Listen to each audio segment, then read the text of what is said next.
시편 105편의 말씀은 하나님께서 이스라엘 백성들의 조상으로 여기는 믿음의 조상인 아브라함부터 시작을 해서 지금 현재 이스라엘 백성들이 포로로 잡혀가 있는 굴욕적인 상태까지의 역사들을 정리하면서 우리가 앞에서 여호와의 인자하심과 그리고 여호와의 위대하심과 그리고 여호와의 신실하심을 살펴보고 있습니다. 이 신실하심이라고 하는 것은 하나님의 언약에 기반을 둔 겁니다. 하나님의 약속, 그 약속이 신실하셔서 그 약속을 지키시고 오히려 그 약속을 후히 하나님께서 베푸셨다라는 것이 시인의 강조입니다. 그래서 그 하나님의 아브라함 때 시작하신 하나님의 약속이 천대까지 이르러 지금 이스라엘 백성들의 억압된 그리고 포로된 비참한 삶 속에서도 하나님의 언약, 하나님의 약속을 기억하고 하나님의 말씀 앞에 나아오면 순종하면 하나님은 분명히 애굽에 하나님께서 행하셨던 이런 10가지 재앙들 그 재앙들처럼 지금 이스라엘 백성들을 억압하고 이스라엘 백성들을 괴롭히는 박해하는 그러한 나라들을 하나님이 심판하실 것이다 라는 것을 강조합니다. 오늘 우리가 읽은 말씀은 세 번째 단락에 있는 말씀으로 애굽에 살던 이스라엘 백성들을 향한 하나님의 신실하심을 찬양하는 내용입니다. 먼저 24절을 보시면 여호와께서 그 백성을 크게 번성하게 하사 그들의 대적 애굽보다 강하게 하셨다라고 말씀합니다. 애굽으로 이주하게 되고 기근으로 인해서 애굽으로 이주하게 되고 그 다음에 요셉으로 말미암아 애굽에서 정착해 살게 됩니다. 그리고 요셉이 죽고 또 그 요셉과 함께하던 바로가 죽고 새로운 바로가 왕이 되면서부터 우리가 출애굽기를 살펴보게 되는데요. 이스라엘 백성들이 그 숫자가 많아졌다는 내용으로 시작을 하지요. 오늘 시인의 고백을 보면 또 강조를 보면 이 이스라엘 백성들이 숫자가 많아지는 것은 분명히 하나님의 은혜였고 하나님의 신실하신 약속에 다시 말하면 창세기 12장 1절부터 3절에 하나님께서 아브라함에게 약속하신 하늘의 별과 같고 바다의 모래와 같은 이런 축복을 주시겠다 하신 하나님의 약속이 이루어진 것으로 시인은 설명합니다. 실제로 이스라엘 백성들은 크게 달라진 게 없어요. 달라진 게 없음에도 불구하고 이렇게 많은 자손들을 허락하신 것은 분명 하나님의 신실하심에 하나님의 약속에 기반을 둔 놀라운 은혜였다라는 것이 시인의 강조입니다. 여기서 흥미로운 점은 분명히 하나님께서 이스라엘 백성들의 숫자를 많게 하셔서 대적들보다 애굽보다 더 강하게 하셨다라고 강조했음에도 이어지는 말씀에 보면 25절에 하나님께서 애굽 사람들의 마음을 변하게 하셨다는 거예요. 그러니까 이스라엘을 선대하던 이스라엘 백성들을 선대하고 그들을 베풀던 호의적인 마음에서 변하게 해서 이스라엘 백성을 미워하게 하시고 그의 종들에게 교활하게 행하게 하셨다라는 설명을 지금 합니다. 이것 또한 하나님이 행하신 일인데 왜 하나님께서는 그럼 이 애굽 사람들의 마음을 변하게 하시고 이스라엘 백성들을 괴롭히고 박해하게 하셨느냐? 우리가 출애굽기에 있는 말씀을 통해서 쭉 연결되어 살펴보면 그들이 여호와를 경외하지 않았기 때문임을 우리는 알게 됩니다.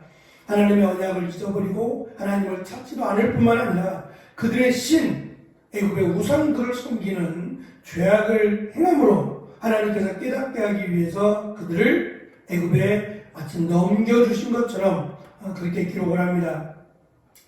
그럼에도 하나님께서 이스라엘을 버리지 아니하시고 멸망시키지 않으시고 모세와 아론을 택해서 그들을 보내셔서 애굽에서 나가도록 다시 적과 꿀이 흐르는 가나안 땅으로 자유케 하기 위해서 그들을 보내십니다. 27절에 보면 저희가 그 백성 중에 여호와의 표징을 보이고 라고 설명이 되어 있습니다. 개역개정 성경은 여호와의 표적을 보였다라고 번역을 했는데요. 이 여호와의 표징, 여호와의 표적으로 번역된 이 단어가 말씀이에요.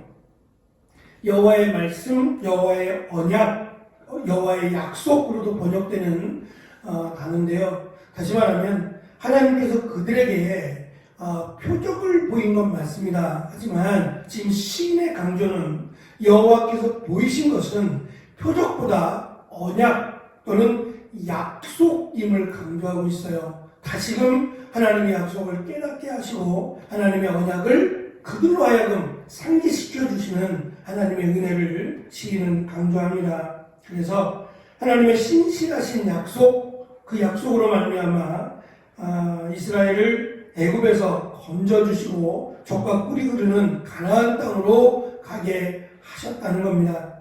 그리고 이 과정에서 하나님은 하나님의 전능하심을, 하나님의 능력을 드러내는 기적들을 행하셨습니다. 28절부터 36절에는 애굽에 임한 재앙들을 기록합니다. 그런데 이 재앙의 순서가 조금 다릅니다. 10가지 재앙들이 쭉 나오는 것이 아니라 8가지의 재앙만 임하게 되고 흑암이 9번째인데 흑암의 재앙이 처음에 등장하고 마지막 10번째 장자의 죽음으로 마무리가 됩니다. 그리고 5번째, 6번째의 재앙인 악질과 악성 종기는 또 빠지게 되고 이러한 의미는 지금 시인이 강조하고자 하는 것, 이것은 10가지 재앙들은 이미 이스라엘 백성들은 다 알고 있는 겁니다. 그러니까 이미 알고 있는 내용들을 순서를 조금 바꾸고 또 몇 가지를 빼고 해서 그들로 하여금 다시금 이 재앙들을 새롭게 보게 하기 위한 무언가 중요한 것을 깨닫게 하기 위한 의도가 들어있다라고 보여지는데요. 첫 번째 재앙을 흑암의 재앙으로 시작한 이유는 그들이 섬겼던 태양신, 그 태양신을 심판해서 어둡게 했다라고 하는 것을 강조하기 위함이고, 마지막 10번째 재앙인 장자의 재앙 역시도 그들의 신, 또 신의 아들로 섬겼던 바로를 하나님이 심판하셨다라는 것을 강조하기 위함이에요. 그러니까 그들의 우상을 섬기는 것들을 하나님이 용서치 아니하신다라는 것을 특별히 시인은 강조하고자 이렇게 순서를 조금 바꾸어서 지금 기록하고 있다라고 보면 좋을 것 같습니다. 결국 시인이 강조하고자 하는 것은 애굽의 노예 상태였던, 애굽의 종노릇했던 이스라엘 백성들을 구속하기 위해서 하나님은 그 이스라엘을 압제한 그 나라를 심판하셨다는 겁니다. 그렇다면 지금 이스라엘 백성들을 괴롭히고 압제하고 박해하는 이 이방 나라들, 이 강력한 대적들을 하나님이 심판하지 않으시겠느냐라고 하는 권면입니다. 분명히 하나님은 전능하셔서 또 신실하셔서 하나님의 약속을 지키실 겁니다.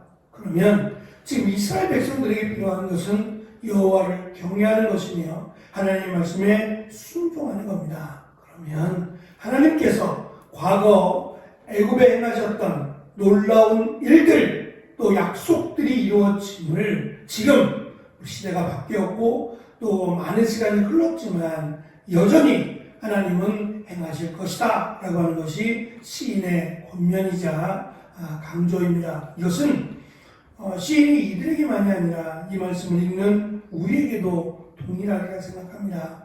지금도 하나님은 여전히 살아계시고 하나님의 약속은 지금도 유한합니다. 하나님을 신실하게 믿는, 하나님의 약속을 믿고 살아가는 자들에게 하나님은 하나님의 능력으로 행하실 것이며 하나님의 인자하심과 하나님의 전능하심으로 함께해 주실 겁니다. 이 귀한 은혜가 우리 가운데 고백되어지고 또 기뻐하며 감사하는 한 주간의 삶이 되시기를 간절히 축원합니다. 기도하겠습니다.